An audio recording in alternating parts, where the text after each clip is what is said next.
Hey everyone. Today I wanted to record about one of the most common questions I get from my business owner clients, and that's what steps should I be making today for a fruitful retirement? So first and foremost, you have to have a financial plan built. There are lots of luxuries of being a business owner, but there's lots of downsides. And any business owner will tell you there's no off switch and you don't know what tomorrow is going to hold. So having a financial plan is going to help you dot the I's and cross the T's so that you're not being kept up at night. It's going to allow you to have a really comfortable nest egg, and it's going to allow you to plan for the future. It's going to give you that North Star to make sure that you're doing all the right things in anticipation of retirement, which may be 40 years away. The second tip for business owners is that you need to be mindful of risk.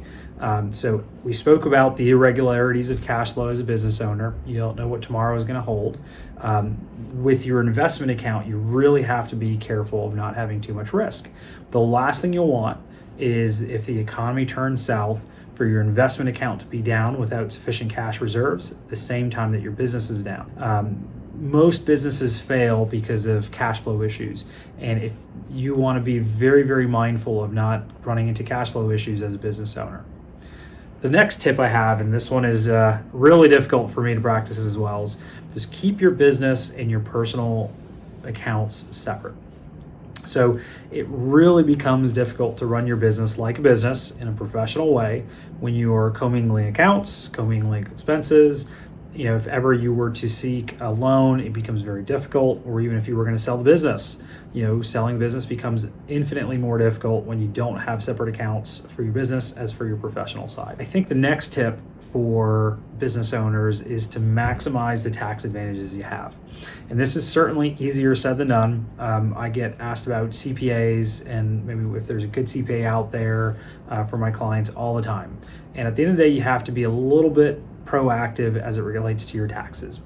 Specifically for business owners, you want to make sure that you're taking advantage of all of the deductions out there, all of the expenses. Business owners are in a really unique place. If they buy a car that's a business use, potentially tax deductible. If they go on a trip, it's a business trip that's potentially tax deductible. So you want to be very mindful of filing your taxes appropriately, and you want to take full advantage of all the investment accounts that are out there for business owners. So perhaps instead of contributing $18,000 to a 401k, you might be able to contribute up to $200,000 or $300,000 per year to tax advantage accounts.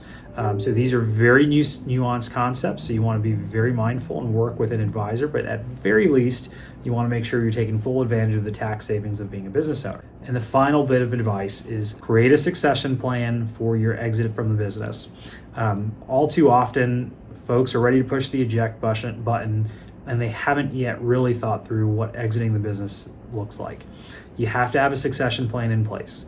If you have family, you want to make sure that the successor is able to fully give the value to your family of what you've worked so hard to build. You probably need some life insurance in there just in case you don't make it to retirement. That's the worst case outcome is as a business owner if you pass away without a succession plan and without life insurance. So certainly be mindful of your succession planning early. You got to know the value of your business. You have to create a professional atmosphere for your business, and eventually, hopefully, you can sell it. There's lots of great ways to structure that. Just be mindful that you need to start planning early as you're planning to exit the business.